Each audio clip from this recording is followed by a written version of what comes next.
Welcome back to the Content Swap Podcast. You are joined by Parker and Aaliyah. And if you are new to the Content Swap Podcast, this is a show in which we assign each other a piece of content at the end of every episode. We engage with it for that entire week, sometimes 2 weeks, sometimes 3 weeks on a bad week. And then we come back to this here podcast. We talk about it. We summarize it. We give our thoughts. We give a little bit of behind the scenes factoids. And then we do it again.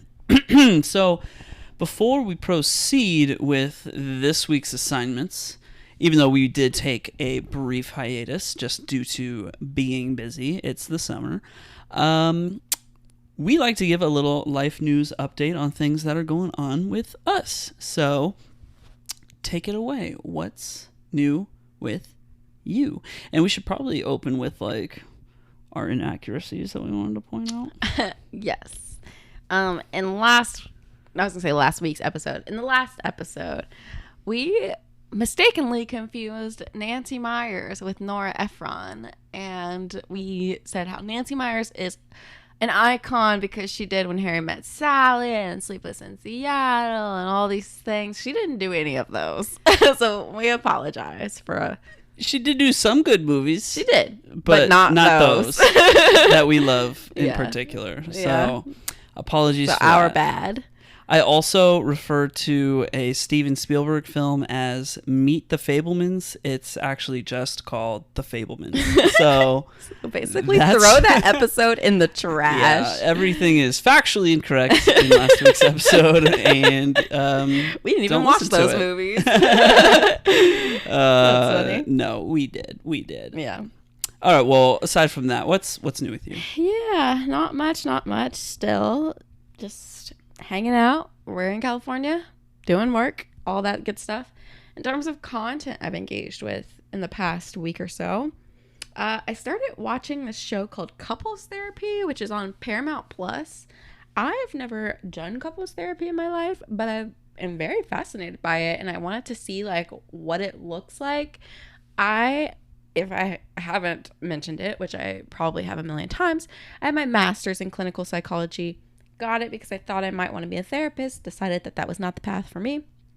But we never were trained to do couples therapy, which I mean, you get trained in all these different approaches to therapy, which can be applied whether it's to one person or two people or whatnot. But yeah, none of our discussions were really on how do you treat two people at once.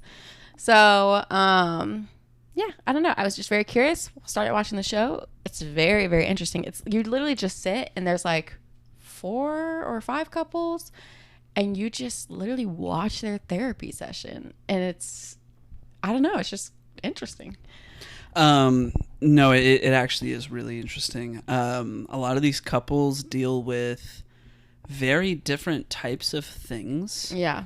So it actually kind of goes to show how complex couples therapy actually can be. Oh, yeah. And just to give you a little taste, there's a couple where religion plays a huge role in their lives, but for the wife, she's very religious. For the husband, he's not. And so that dynamic plays a role in the kind of conflict they experience. You've got this couple who both have just really horrible traumas from their childhood.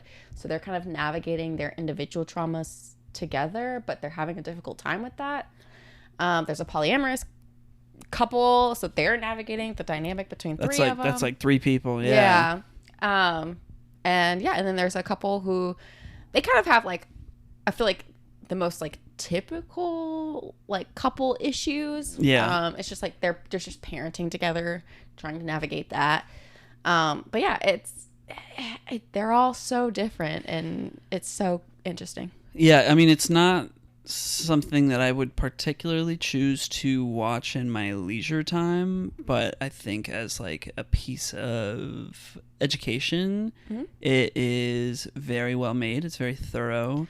You get to see not just the therapy itself, but also the conversation the conversations that the therapist is having with other providers when they're consulting with them, looking for some advice around how to provide treatment for these cases that they're dealing with. And which I think is such an important thing to show, because like that is something that you do. Like you want to have like some person you can go to like kind of check you for your like countertransference, which is like basically like letting, you know, the person that you're providing therapy for, like the things they say might trigger you, and so you have to like keep that in check if you're going to treat them. And so like it's so important to kind of see her do that. And also just like I feel like so many people think therapists like just know how to respond to everything, and like they don't.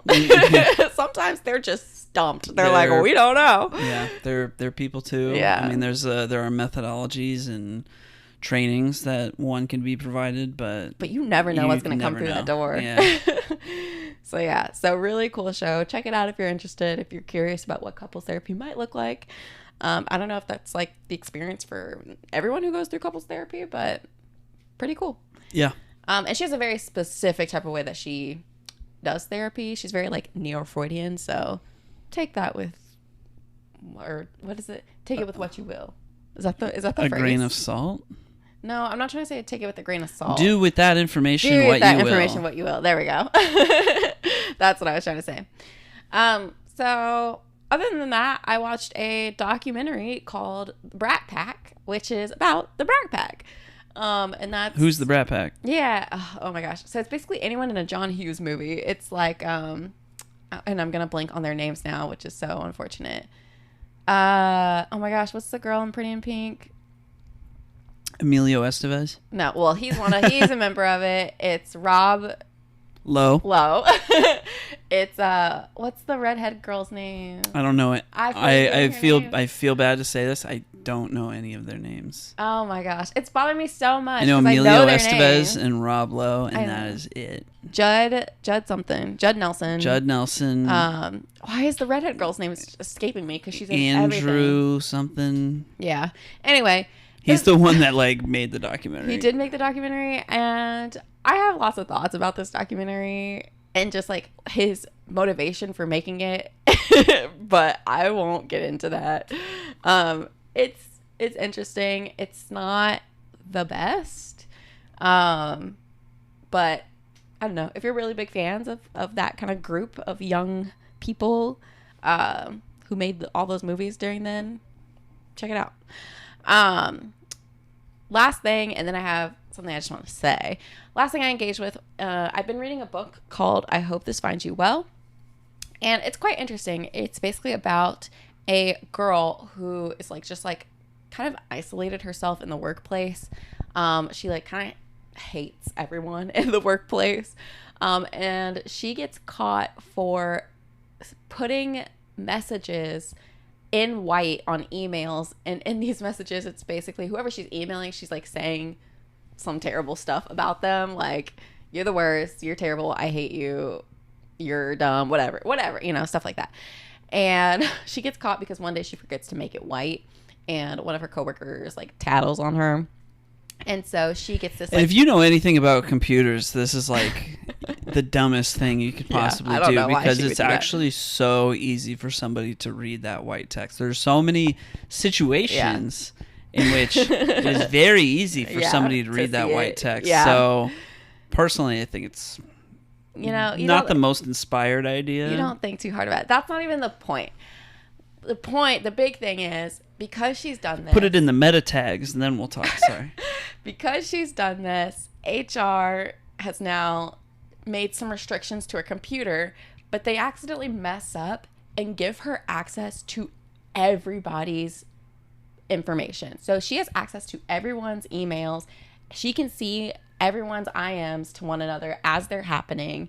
Like, she has access to everything of everyone's, and she hears through the grapevine there's going to be layoffs, so she's like using people's information. She's like spying on people for her own good and to like secure her job. Well, now I know this is fiction. Yeah, it's crazy, but it's like kind of interesting. And so she like learns more about her coworkers and maybe starts to empathize with them a little bit and like see their humanity a little bit. And yeah, so I'm not done with it. I'm like halfway through, but pretty cool. Check it out. So last thing I want to say is, I know everyone's obsessed with House of the Dragon right now because a new season just got released. Well, it's only 2 episodes are out. 2 episodes are out. I've not watched House of the Dragon yet because I was trying to watch Game of Thrones first. But it's just, there's just so many seasons of Game of Thrones, and I haven't really gone back to it. And I asked you, like, do I need to watch Game of Thrones, watch House of the Dragon? Because I really want to see House of the Dragon. Nope. Right. And because you said no, I was really excited because I was like, oh, now I can watch it, catch up with everybody, and, like, finally be a part of, like, the Game of Thrones universe like everyone else was, and I wasn't. But I also really want to watch it because I'm currently obsessed with Emma Darcy. I mean, you've been obsessed with Emma Darcy for the last, like, 2 years. I have. It's just like when she's doing press stuff, you're, like, extra upset. Sorry. Is when they're doing press stuff that you're extra obsessed with them. Yeah. I, like, kind of forgot about them after the whole Spagliato thing. Yeah, you were having a field day with that one. Oh, yeah.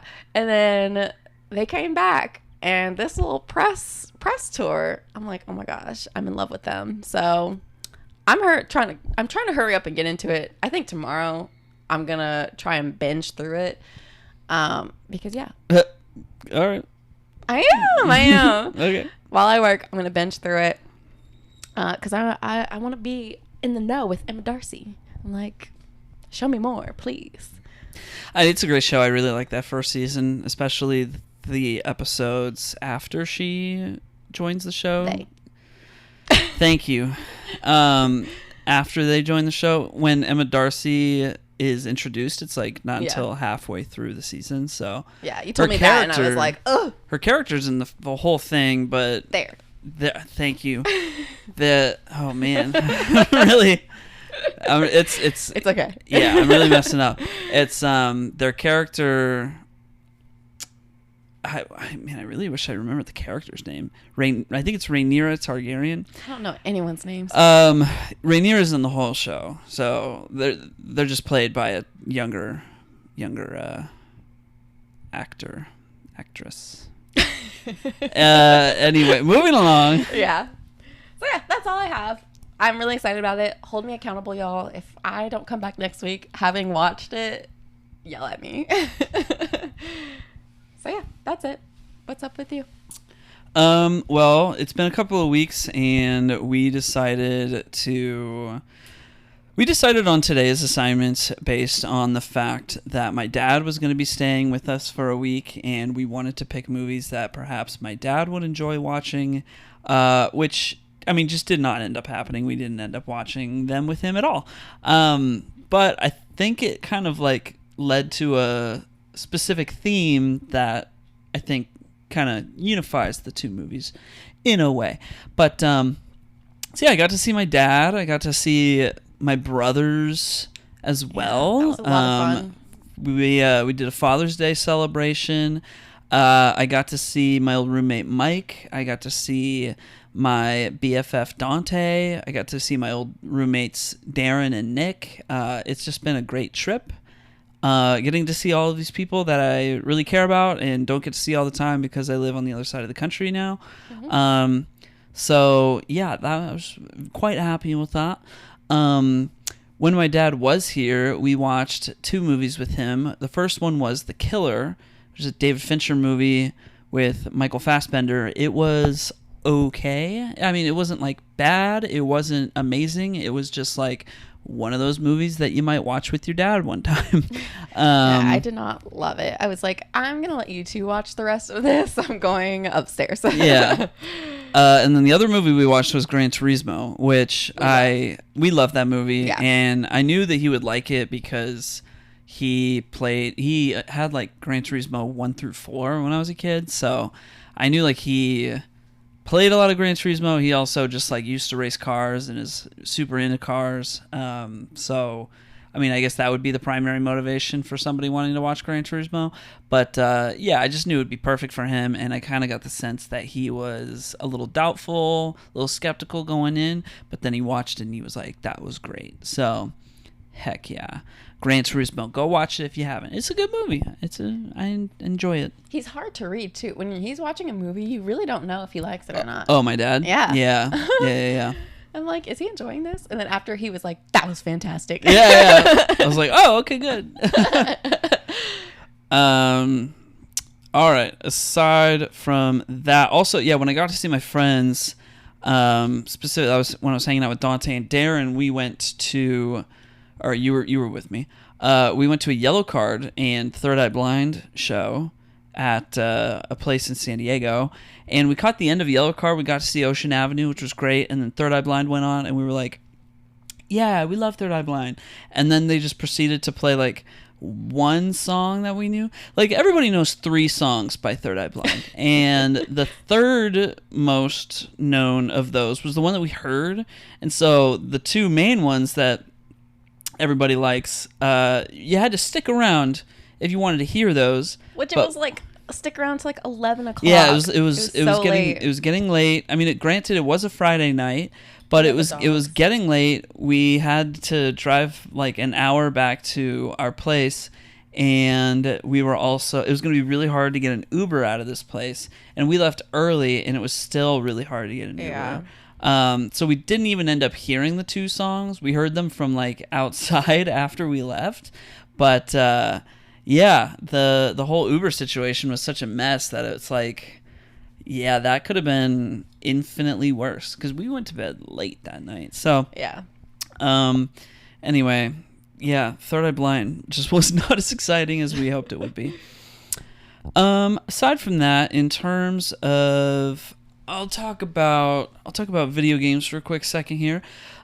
Still playing Paper Mario. I finished Chapter 5. I'm done with Keel Hall Key, and now I'm on to Chapter 6 in Poshley Heights, which is the train chapter, and it's a really good chapter because it's kind of like a whole Murder on the Orient Express type ordeal, but like in Paper Mario, which is a ton of fun. It's like, usually in these chapters, there's a brief trip where you're on the way somewhere, and then you get to that place, and that's where all the activities happen.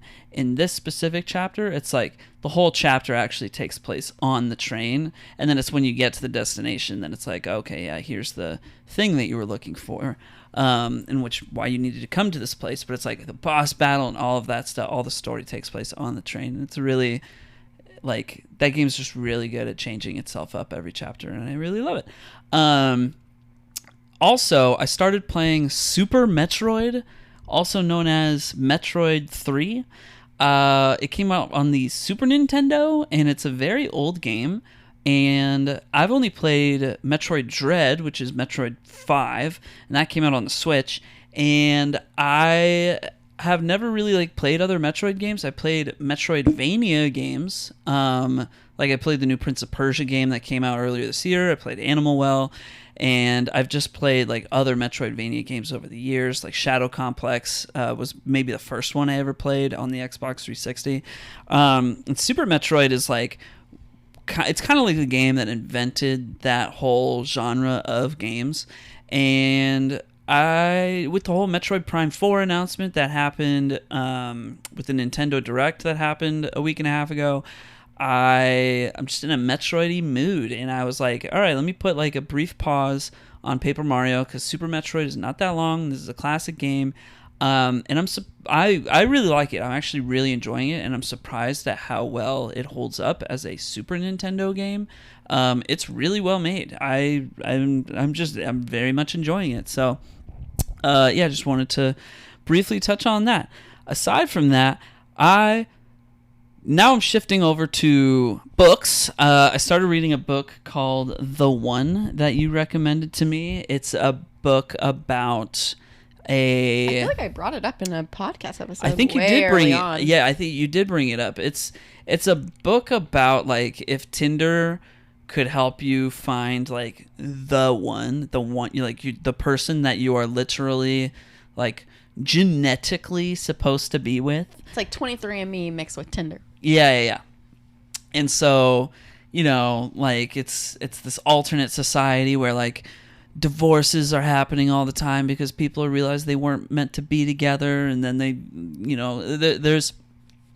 each chapter focuses on a different character's unique scenario, and there's 5 characters that you focus on. So you kind of know like, oh, when the chapter has like a 1 or a 6, it's going to focus on this character, or a 2 and a 7, it's this character, or 3, 8, yada yada yada.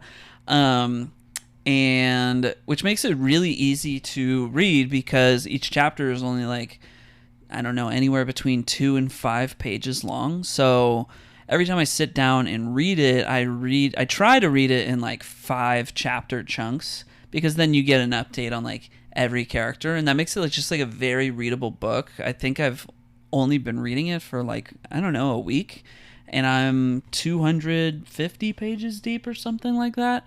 It's really good. I'm really enjoying it, and the situations that these characters are getting in is they are wild. Yeah, and I need to give myself some props because I was like, can I please recommend you a book? And you were like, I don't know. Well, and I said, all right. You said, what's one book that you would have me read? And I said, I think you would enjoy The One. And you were like, I guess. And then you didn't even, you first picked up a different book and you were going to get that. And then you were like, I guess I'll get The One too.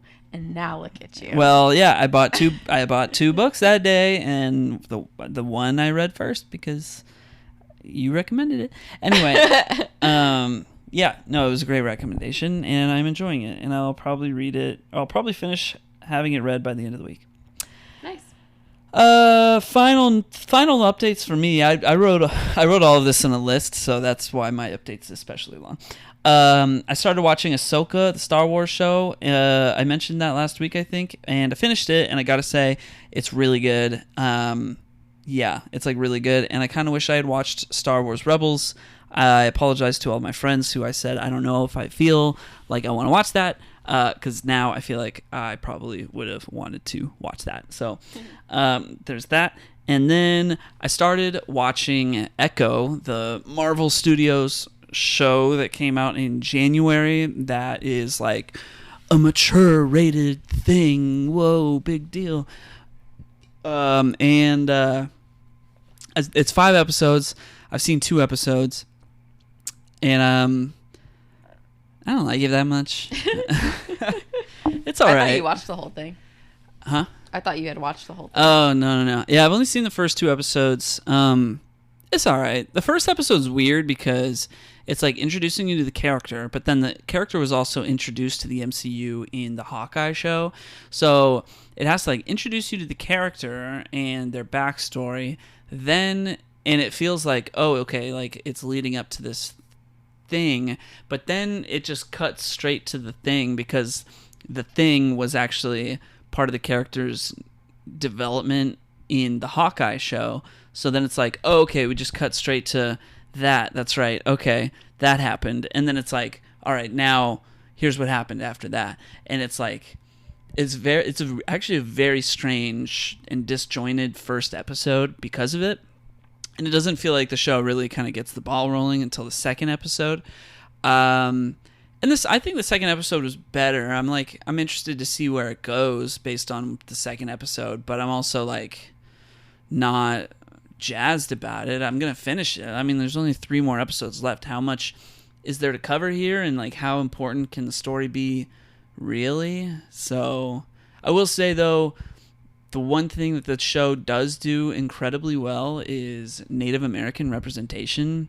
It's actually got like a lot of educational aspects of just learning about different things with Native tribes. And there's like a scene that takes place in the past in the year like 1200, and there's like myths and legends that you're kind of learning about. Granted, I'm not sure how much of it is like, yes, this is a legit Native American legend, and how much of it is like, this is Marvel's version of a Native American legend, you know? Yeah. I'll finish it. You know, I'm trying to get caught up on all my MCU stuff right now. So we watched the Marvels as well, and it was okay. It had a great mid credits scene, but the rest was like, it was alright. Yep. Gotcha. Those are all my updates. Cool. That was a long one. Oh wait, this is a shared update. We watched Survivor, we finished the Blood versus Water season, which is season 28, and I thought it was a pretty satisfying ending. And then we started this new season.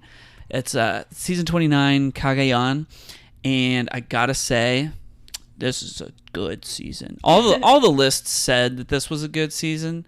But as somebody who went back and like tried to watch like all of the important seasons of Survivor and like the highest rated seasons of Survivor, I feel like now I just like really appreciate all the different ways that the game can go, and that has led me to watching this season and feeling like, hey, none of the votes are going the way that you think they will, and that is like a very special thing. That just does not happen at all. Like every season, it's like there's always, I don't know, half the votes are like exactly what you expect. And so far, we just got to the merge, which is like 5 or 6 episodes deep.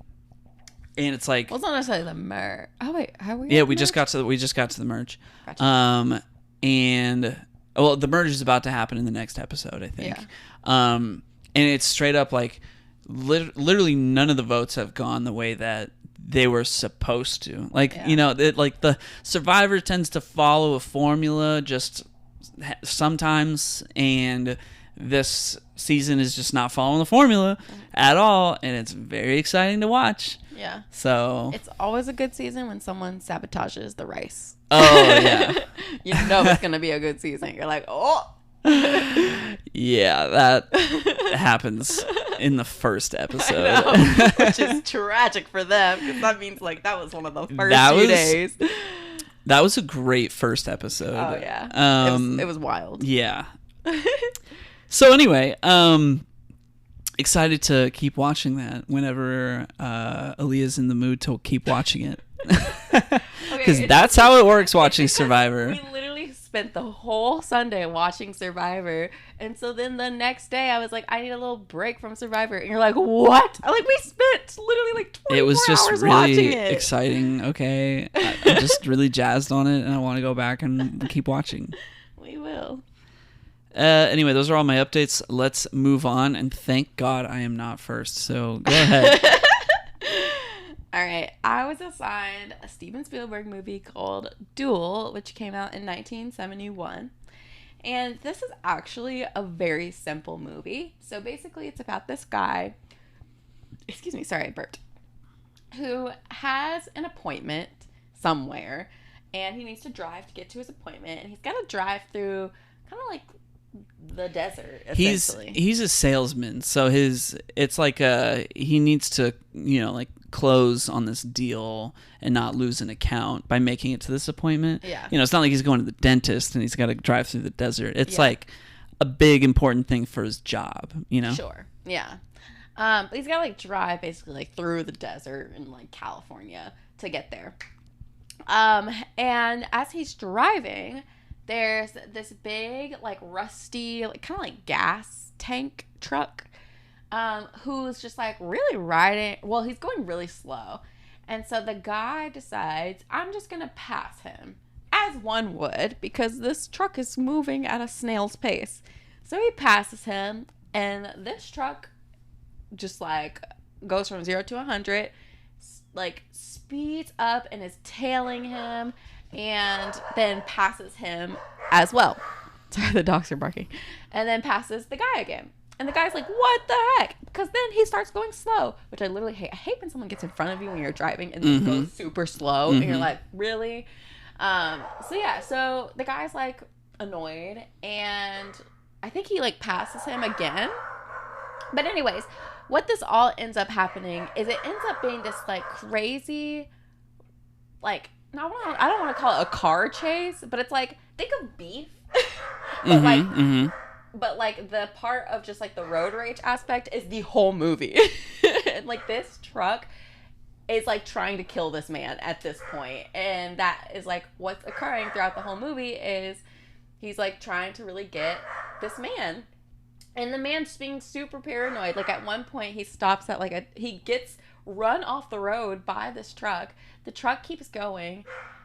He like ends up in front of like a diner, goes into the diner, and then sees the truck has come back and is parked at the diner, and he's like super paranoid of like, one of these people here in this diner must be the truck driver, and it's like chaos. it's just chaos the whole movie. And yeah, and at the end of the day, he like ends up basically murdering the truck driver. Hell yeah, he does. He ends up murdering the truck driver because he like somehow gets it to where the truck driver ends up like basically running off a cliff, and plummets, and like clearly no one can survive that. It was in bad shape, and he's like, woohoo, like I can go about my life again.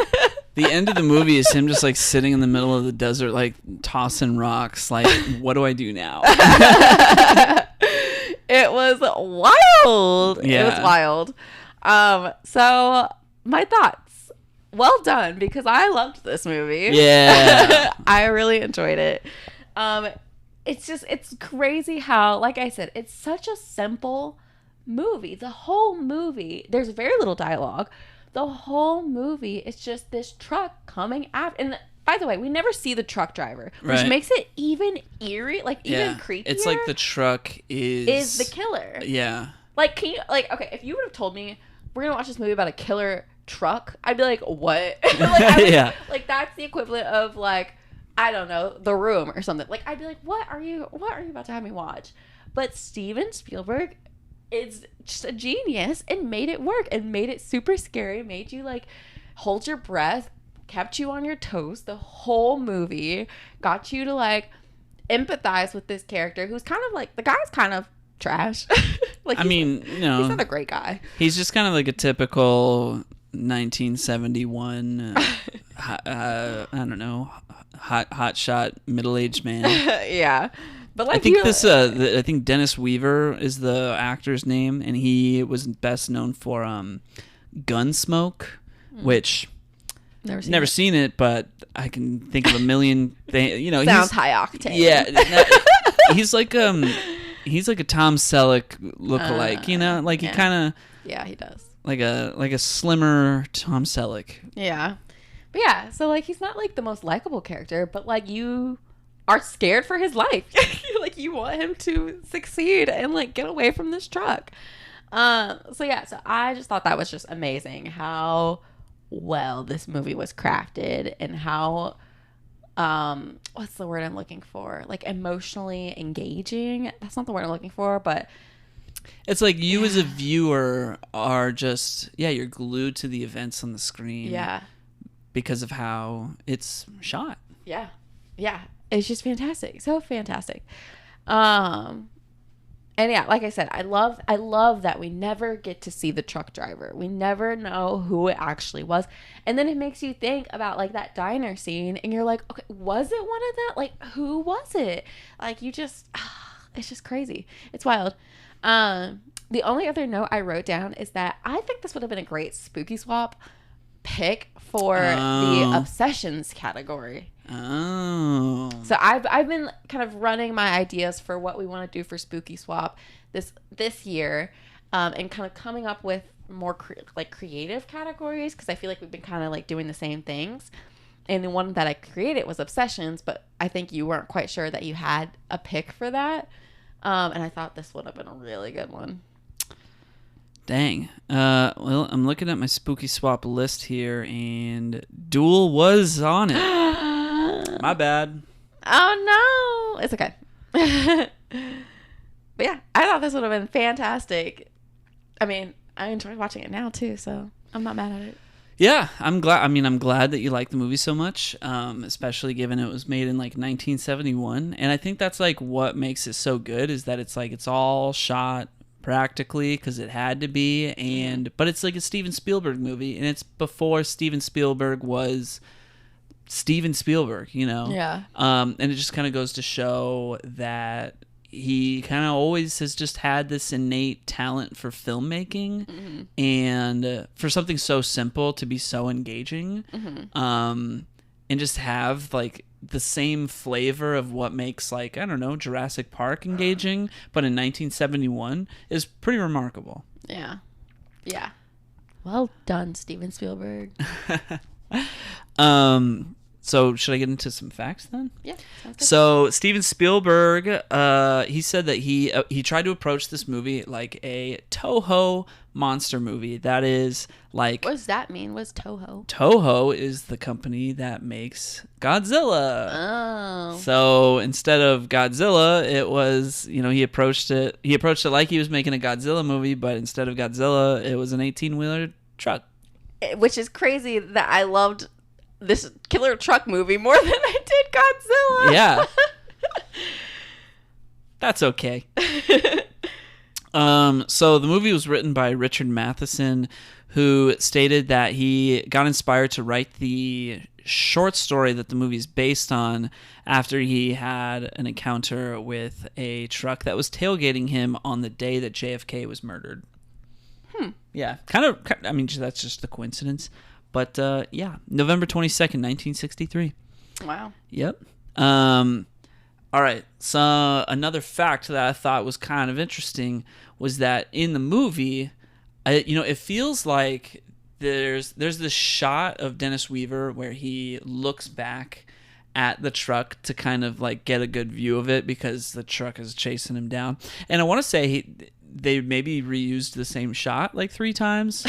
Didn't matter. It was great still. But this fact that I found said that the character looks in the rearview mirror 65 times and over his shoulder 54 times. Wow. Yeah. Which, like, this was all of our facts, or at least all of these facts are from IMDb trivia.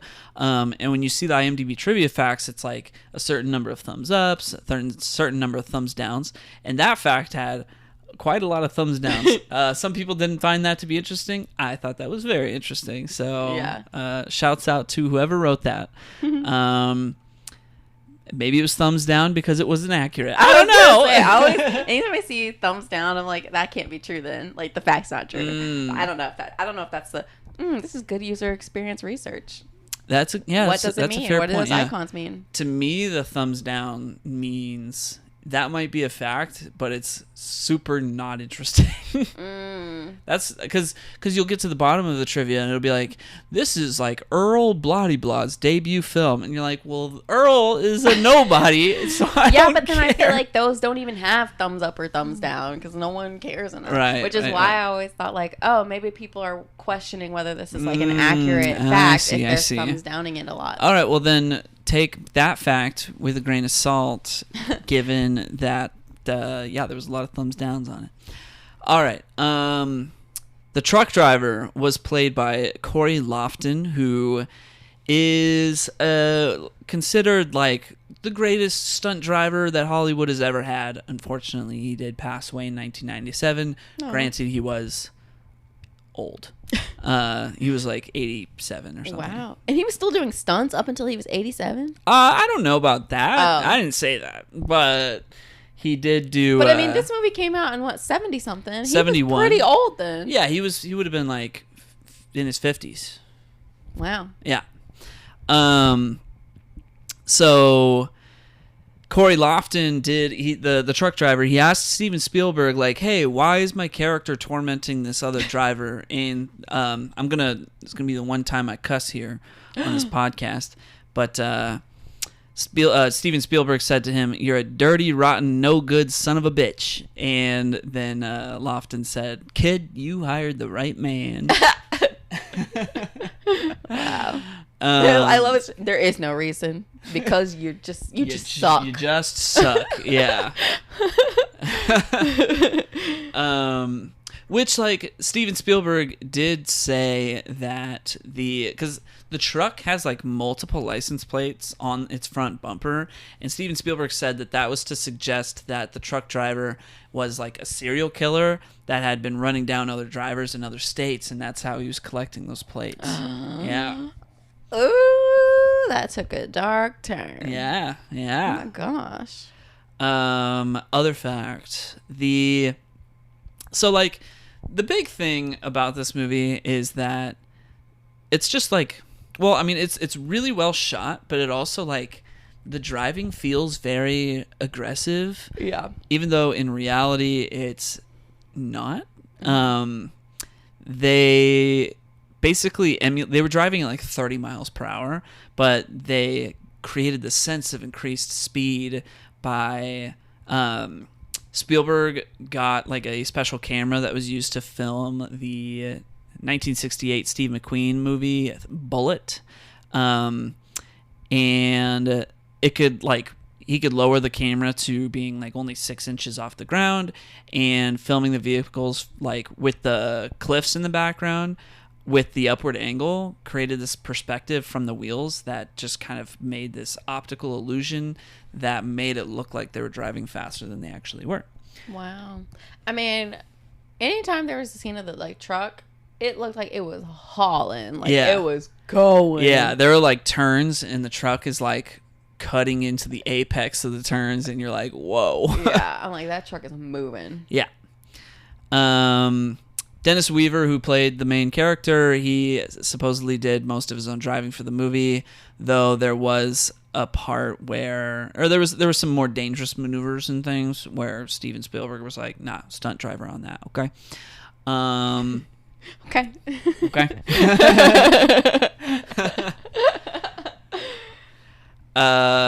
Okay, so at the end of the movie, the truck drives off of the cliff, which they did apparently have a piece of machinery to keep the truck traveling in a straight line without a driver, but that piece of machinery failed. So instead of saying, hey, we're not doing this, Corey Lofton, the greatest stunt driver ever, said, nah, son, we're doing it. So he had an important thing that he had to do the next day, and he couldn't miss it. So he was like, we got to get this done now. So he stayed in the driving seat and jumped out at the very last second before it drove off the cliff. And you could see the driver's side door on the truck is wide open when it plummets over the cliff. And it was because he attempted to slam the door shut just before he jumped, but he did so unsuccessfully, and it swung wide open. But like they couldn't do it over again because they did have multiple trucks, but they could only afford to destroy one truck because there wasn't like a huge budget on the movie. So yeah. And the shot that they got, apparently they had like 6 cameras set up to get the shot of the truck driving off of the cliff. The shot that they got was like really, really, really well done. And Steven Spielberg said like, yeah, that was like the only good shot we got. And the cameraman that got that shot deserves a medal. Wow. One, that's crazy. Yeah. 2, I did not notice the door was open. Maybe I just don't remember. But 3, I also so after he the car flies off the cliff and you like see the damage at the bottom, I was like, is he still alive? Right, but then to eliminate any speculation that the driver might have gotten out of the car, given that that the door was open. And so to make sure that people weren't going to think like, oh, there might be a sequel to this movie. Spielberg did film like blood dripping inside the cab, like inside the truck, to basically say, yes, the driver is in fact dead. I mean, in the world of horror movies, that means nothing. Oh my gosh. We see like Scream Ghostface get it impaled and then he's just gone. We've seen Michael Myers blow up a gazillion times. Okay, Michael Myers, I'll give to you. Yeah.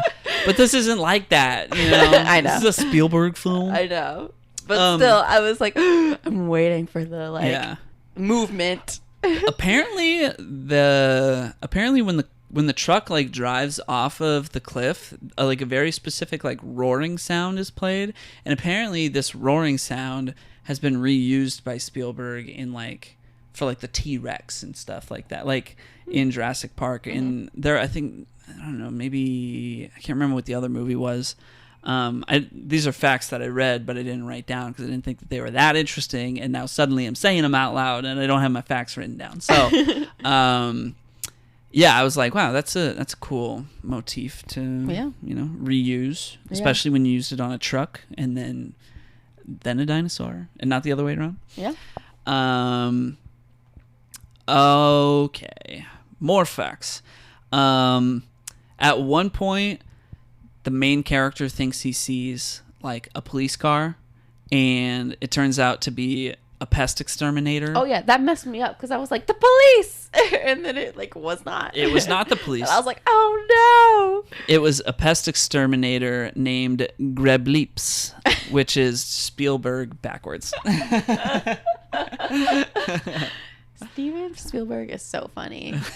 Hit me up, Steven. I'd love to grab dinner and Oh just my gosh. chat. Yeah. Who wouldn't? Who wouldn't? Yeah, I just want to learn more about him.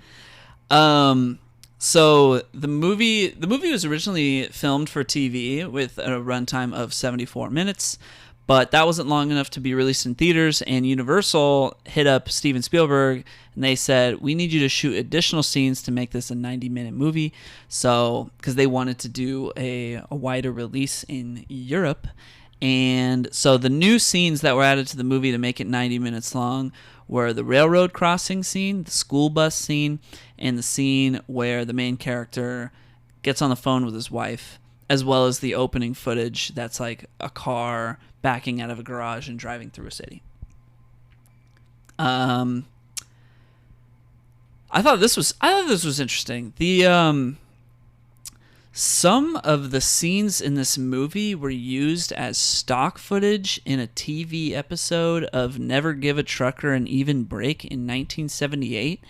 And it's like so obviously shots from this movie, but Steven Spielberg was unhappy about the fact that like, hey, my footage was just recycled for this other thing, but he couldn't sue because the studio owned the movie, and the Hulk series. Oh, I guess the Never Give a Truck an Even Break must have been an episode of the Hulk. I didn't have that figured out. But after that, Spielberg insisted, like, hey, all my future contracts, we have to have a clause that says my films are protected from being used as stock footage, which I think that was kind of crazy that there wasn't just innately protection for that. Yeah. Must have been a 70s thing. I don't know. It was the 70s. It was the 70s. So the movie was filmed in 12 days. So Steven Spielberg cites it as his personal benchmark for how quickly he can shoot a film. Okay. And then in the wake of... So with Jaws being a huge success, Spielberg's name just kind of became very profitable. He's now like a household name. And Universal Pictures decided to re-edit the movie and do this big promotional campaign with like a trailer and TV ads and print ads and a full-size movie poster, hoping like, hey, this is going to be a big hit in the United States. Don't you love Spielberg? Even though this movie came out like years ago. Well, the movie had been on TV where people could watch it for free. So, and for like years. So, nobody went to go see it, and it was quickly withdrawn from theaters, which, like, hey, yeah, I get it. But what a fun experience that would have been to see it in theaters. Yeah, for sure. Right, and last fact I have written down. Oh, I thought this was kind of nuts. So there's a scene where the main character goes, I think he's stopping at like a gas station, and he needs to use the phone, and like the lady who runs this gas station also has a bunch of like critters, and the truck basically just like drives through all of her stuff. Yeah. And like there's a shot where the main character is in the phone booth. He's trying to make a phone call, and you see the truck coming at the phone booth like in the background. Blazing. And it crashes into the phone booth, and the lead actor, Dennis Weaver, was like actually in that scene. He did it himself, and he had to like jump out of the way at the right time.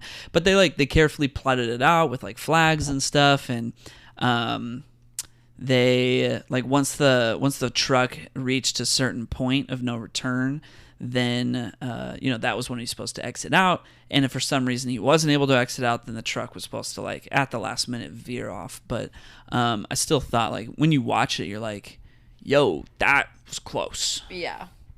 Wow. Yep. I didn't write this down, but there's a really good oneer in this movie where when he goes into the diner for the first time, the camera like follows him, but he is walking towards the camera, so whoever's on the camera is moving backwards, and it goes all the way to the bathroom and then all the way back out, and it's like a 2.5 minute scene, and it's very, very well shot. And I read a fact that was like, they didn't have Steadicam back then, so this was really hard to do, and it's like, it's a perfect shot. So I know, if I were the person filming, I like wouldn't breathe. I'd like have to hold my breath the whole time. Right. I'm also just too clumsy. I would have face planted. Oh. Or fallen backwards, I guess. Those are all my facts. Cool. Hope you appreciated the movie and enjoyed listening to it. Go check it out I think we rented it. Yeah, go watch it. It was great. Yeah. And a lot of people don't know that this movie exists. I had never heard of it in my life. I'm going to add it to my October list. Nice. Woohoo. Oh, first time I ever watched this movie was actually for a film class I took at community college. Nice. Yeah. It's great. Yeah. Oh, and we got to watch it like, in the school theater. So nice. It was a pretty solid first viewing experience. You all had like a school movie theater? It was a community college. It wasn't that's sorry. I was thinking of high school. I was like, what? No. Got you. We also had a school. Every lecture theater. hall is basically a movie theater. That's true. We had like a campus movie theater, and students could watch free movies, and they were like new. Like I saw Inside Out at that movie theater. We had a campus theater, but it was just one of the lecture halls. Got you. Yeah. No, ours was like a theater. I went to an Oscars party there. Ooh. Fun. I saw Deadpool 2 days early at my school theater. Whatever. Yeah. Anyway, that's my movie. Shall we move on? Yeah. Okay, so I was assigned Enemy of the State, which came out in 1998. Yep. Okay. I had... This is a chaotic one. This is an absolutely insane movie. Like super insane. If you haven't seen the movie, it's mind-blowing. It's all about surveillance. Okay, so okay. So basically the movie starts off with the head of the NSA, played by Jon Voight, kills a senator or a congressman who's trying to, had to burp, who's trying to oppose a bill that will basically allow the NSA to surveil everybody even more than they already are, which you'll learn throughout the movie is a lot. But they kill the guy, but then like, oh hey, a guy who has a random camera pointed exactly at the scene of the crime for monitoring birds due to a grant that he has at the university or whatever, comes to be in possession of his own tape of this murder. And well, the NSA catches wind of that because he's trying to sell it to his friend, and they're listening to his calls, and his friend works for the news, and they basically chase him down, trying to take him out. Well, he runs away for his life. I guess this tape is worth dying for. I don't know. That was kind of weird that he decided like, oh, I need to run from the NSA. Well, I mean, this definitely seems like a public issue that like needs to be exposed for the safety of everybody. I guess I would also be like, I should probably try my best to get this in the right hands. So the NSA is after him. He's running away. He bumps in. He's got the tape on him, and he bumps into Will Smith at a lingerie store. Will Smith. Will Smith is a lawyer who is, we learn things about his character, but like in the big picture of things, it doesn't matter. He's at the lingerie store buying lingerie for his wife, and the guy with the tape bumps into him, and they knew each other in college, and so the guy with the tape drops it in Will Smith's bag without him even realizing. So now Will Smith has the tape, not knowing he has the tape, and the NSA goes fully all the way up his butt because they've got some serious super special technology that can rotate video angles from freeze frames of videos. Like the technology makes no sense in this movie. They literally they have footage and they pause it. They're like, I can't tell if he put something in that guy's bag, rotate the shot. And it's like, and you can't do that. It just gets a completely different angle from the other side of the room. And it's like, wait a minute. What did they just do? And it's like, people who make movies made this movie. So, they know that's not real. They know you can't do that. Honestly, I feel like they made this movie so chaotic so that you don't pay too close, right? Because then you have to move on to the next thing constantly. Right. So they were like, no one's really gonna be thinking about it. Right.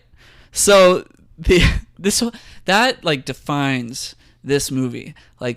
This might actually be the most turn your brain off for this crap because none of this is possible or makes any sense. And it's like boom, boom, boom. I think while we were watching it, I was noting down that they will say or imply that something is about to happen, and you'll be like, ooh, that's going to happen. But then it'll just cut to the next scene, and it's like, we don't need to show you that thing. You know it happened. All right, next scene. It does that so much. So anyway, Will Smith's house gets broken into by the NSA because they're looking for the tape, and they can't find it. And he's like, man, what the heck is going on? So from there, he gets involved in the whole thing, trying to figure out what's up, and he's been bugged hardcore.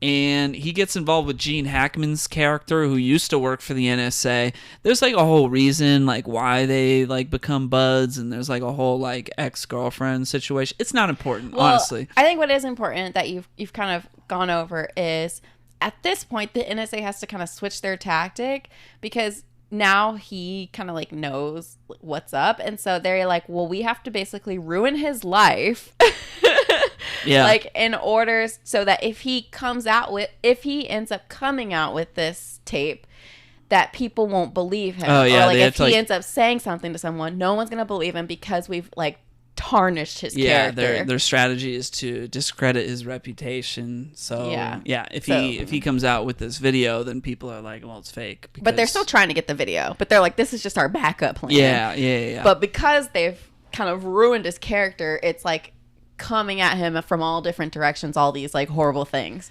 Yeah. And the NSA is holding nothing back. If it can be hacked, they will hack into it. And I will talk a little bit more about that after I'm done kind of summarizing the movie. So along the way, he meets Gene Hackman's character, who used to work for the NSA, and together they managed to run away from the NSA and then eventually kill all of them. So Will Smith has this case at the beginning of the movie in which involves an Italian gangster, and Will Smith has a video with some dirt on this gangster, okay? And are you following? he gives the tape to the Italian, and then later in the movie when he's with the NSA, he's like, fine, I'll give you the tape. And they're like, where is it? And he's like, at this sandwich shop. Let's go. And they go to where the Italians are, and he basically convinces the NSA that the tape that they want is the tape that he gave to the Italian gangster at the beginning of the movie, even though they're different tapes that they're technically talking about. And the Italian guy is like, I'm not giving it up because this is a tape that's going to incriminate me. So screw you. So I'm not giving you no tape. And the NSA is like, we need that tape. So they're they've got guns on each other, and then one guy ends up shooting another guy, then everybody ends up shooting everybody, and then it's this ridiculous 15-second sequence. I'm not even kidding, of just everybody's just shooting everybody, it's and crazy. everybody's so just crazy. It's like so crazy. It's comical. It's actually funny. It's actually so funny. And it's like Jack Black's in this movie, so like Right. Jack Black's also shooting at people. Right. Jamie Kennedy's in this movie. I was gonna talk about that in a second. Yeah. But like, yeah, from there, it's like everything's all good because guess what? Everybody's dead, so it's fine. And Will Smith, does he release the video? I don't even know. I don't even remember. I don't know what happened with that. I think they destroyed I think the video got destroyed, yeah. so they were like, well, the best thing we can do is just allow them to just kill each other, which is wild, but it does solve his problem, so I guess hats off. So yeah, there's a lot, honestly, that I skipped over. Well, wait, I took that back because some of them didn't die. So like Jack Black and all of them, they didn't die. They ended up getting interrogated, and so I think they've learned like that. You know, the John Voight's character was like doing some shady stuff. And yeah. So yeah. So there was at least some conclusion there. Yeah. No, sorry. In terms of conclusion, yes, that's the film concludes. Yeah. What I mean is there's so much like in between the whole film that I skipped over, and honestly, like it wouldn't even help you understand it better if I explained all of it, because it's just one of the busiest movies I've ever seen. It's like actual nonsense. But I will say my favorite thing about this movie is the hacking. This movie has like some of the best 90s hacking sequences I have ever seen in my life. Like this is like the pinnacle of dramatized interpretations of hacking at work. Yeah. It's so stylized for no reason. Like crap is just like it's just wildly inaccurate, but so fun every time it happens. It's like, oh, I gotta lock in on this guy, and then it's like beep beep beep beep, beep and like a bunch of numbers are running. Code is like just in the background. It's like there's words in front of them, but then there's just like big like transparent code in the background, and you're like, well, they're not doing anything with that. It just looks like hacking. Yeah, it's funny. And I love that Gene Hackman was in it as like a former hacker, and it's just like, hack man. Anyway, so like you said, there's just so many famous people in this movie. It's like this is what the general public's understanding of technology and surveillance and hacking was in 1998, and like everybody wanted in on it for some reason. So yeah, you got Will Smith, John Voight, Gene Hackman, Jason Lee, Jack Black, Jamie Kennedy, Scott Conn, Gary Busey's son, and Seth Green. Pretty much all dudes, but Regina King is there too, and so is what's her name? Oh, Lisa Bonet. Lisa Bonet. So that's pretty great. So I don't know. I mean, it's like every popular person in the 90s essentially is in this movie. So like I have like I have weird feelings about this movie because it's like seemingly one of the most overwritten and expensive movies I've ever seen, in like a good way, like in an enjoyable way, while also being like not actually good. It's absurd. Yeah. It's like the best while also being like the worst. So I wrote that if The Room or Miami Connection are like the best worst movies, this to me it's like the worst best movie. But still fun. It's still fun. Yeah. I mean, it might even be like, I don't know, the best movie that you're supposed to think is good, but is in actuality not actually that good at all, but it's still really fun. But it's still the best. It's definitely like a dad movie. Like I think the first time I ever heard about this movie, I was at my friend's house and we were sifting through the channels, and like on one of the channels was Enemy of the State, and I was like, oh, what's this? And my friend's dad was like, oh, this is Enemy of the State. This is good. We love Enemy of the State. I'm a dad. No, it's fun. I mean, but also, honestly, too, though, there's like, it makes you think about our lives. Like, you're it's like, actually like super scary. yeah, you're like, this is actually kind of accurate, even though it's wildly inaccurate. It's like the most accurate inaccurate movie. Right. It's like the level of hacking that they do is absurd, but also like maybe not impossible, which is scary. Yeah. Yeah. Yep. It kind of makes you realize, like, okay, well, if they could have cooked up this level of surveillance in 97, it's been 27 years since then. So even if some of this, I don't know if some of this surveillance was science fiction at the time, but it's not science fiction anymore. No. And now you throw AI into the picture. Yeah. It's gonna get scary out here. Yeah. Gonna get real scary. Are you ready for some facts? Mm-hmm. Okay. So originally, Gene Hackman turned down this movie several times, but I believe it. I thought it was kind of weird that he would do this movie. well, not super weird, and I'll get to that in a minute. Oh. But he ended up being convinced by the director after a phone call. Is that Ivan Reitman? No, Tony Scott. Tony Scott, my bad. Yeah. And despite being the second billed actor, he doesn't make an appearance until 55 minutes into the movie. I did think that was weird. Yeah. Yeah. Tom Cruise originally signed on to be the star of this movie, but he ended up turning it down because he was filming, guess what? Top Gun? Nope. Minority Report. Nope. I don't know. Eyes Wide Shut. Eyes Wide Shut. Eyes Wide Shut, which ended up coming out in 1999. This movie honestly does have like Tom Cruise energy. It does. Yeah. Yeah, I could see it.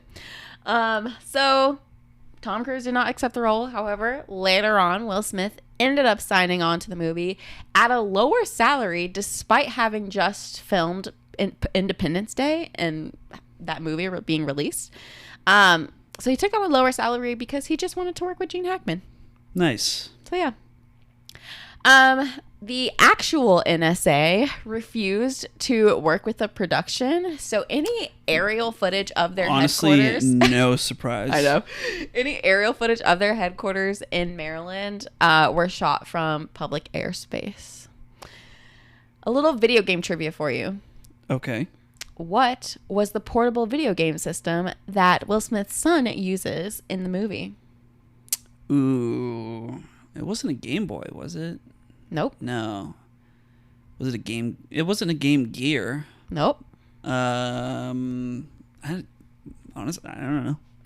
It is a Game Boy competitor called the NEC Turbo Express. Woo! That's a bad name. Yeah, it fell by the time this movie was released. It like fell out of relevance and was like super obscure. Yeah. So they put it in the movie. So coming back to what you said about it doesn't make sense that Gene Hackman's in this movie, but it kind of does. So this movie, and I don't know how true this is, but this movie is allegedly meant to be a sequel to a movie called The Conversation, which came out in 1974. Okay. And that movie also stars Gene Hackman and is about a guy who has a career doing electronic surveillance. You still can't say that word. Doing electronic surveillance. Oh. Anyways, one more whatever. time. Surveillance. No. Surveillance. Surveillance. Just take the E sound out of it. Okay. Anyways, one more time. He one was more looking time. at people. For the people. Surveillance. Surveillance. Nice. Anyways. He was looking at people? He was looking at people. So he had a career doing surveillance. And just get over it. And he believes that the couple that he's watching is going to be murdered. And so, like I said, I'm not sure if this is actually meant to be a sequel, but there are some references to The Conversation, that movie. It kind of makes sense. He looks. I'm looking at pictures of that movie, and it does look. It looks like he's playing the same character. Okay, so one of the references in this current movie, Enemy of the State, is that when the NSA pulls up a picture of Gene Hackman's character, like to look at his file, it's actually a picture of his character in The Conversation. Oh. So yeah. I thought that The was pretty Conversation is a Francis Ford Coppola movie. I would which like. is I'm kind of. wild. I really want to watch it. Yeah, it I'm seems really we should interesting. definitely watch it. Yeah, keep a note of that because it seems interesting. Like kind of silly fact, not silly, but just like random. Will Smith and Jada Pinkett Smith got married during this shoot in Baltimore. Nice. Which I was like, that's cool. They got married close to where we live. Last fun fact. There was a ton of facts, so you can read a lot more about this on IMDb trivia. But last fun fact, Hans Zimmer was the original composer for this movie, but was replaced. I know. How do you replace Hans Zimmer? An icon. He was replaced by Trevor Rabin and Harry Gregson Williams. Oh, yeah. I mean, Harry Gregson Williams is pretty good. I don't know who that is. He's just done a lot of scores, but he did the theme of Metal Gear Solid 2, which is like a banger. But is he better than Hans Zimmer? No. Objectively, Hans Zimmer's better than him. But I can't believe he got replaced. But Harry Gregson Williams is still like pretty good. I mean, like Hans Zimmer is the king. Yeah. But like, I mean, Harry Gregson Williams, he's up there. He deserves to be up there. Wow. Can you imagine? I bet his ego was like fully stroked. Like, they replaced Hans Zimmer with me. Right. Anyway, that's all that I have fact-wise. Nice. I mean, honestly, good pick. Weird movie. Super weird movie. In many ways, it feels ahead of its time. Yeah. But also incredibly of its time. Yeah. Which makes it great. It's like Michael Bay level of production. Yeah. It really is like, this movie had to be so expensive. There's so many scenes. Yeah. It moves super fast. Yeah. And it is a dense 2 hours and 12 minutes or whatever. Mm-hmm. And that blows my mind that it's that long. Mm-hmm. And that there's just so much. Yeah. So much. Like, so much writing. It's, ugh. I shudder at the thought. You're so silly. Anyway. All right. Well, anything else? Nope. That's it. Shall we get into assignments? Let's do it. So we already kind of predetermined assignments because since I watched the Brat Pack, I am like going down the rabbit hole of watching Brat Pack movies that I haven't seen.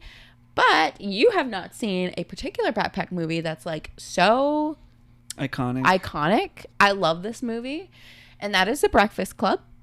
And because I'm assigning you The Breakfast Club, you already had something that you wanted to assign me. Yes. So this goes like way back to the beginning of Content Swap. We very early on had this idea for, I had never seen The Breakfast Club, and you had never seen a little movie called E.T. And I'm like, those are two very iconic movies of the 80s. And we'll do that eventually. And there'll just be a time where it'll be like a great opportunity for us to do, the iconic 80s movie episode. Yeah.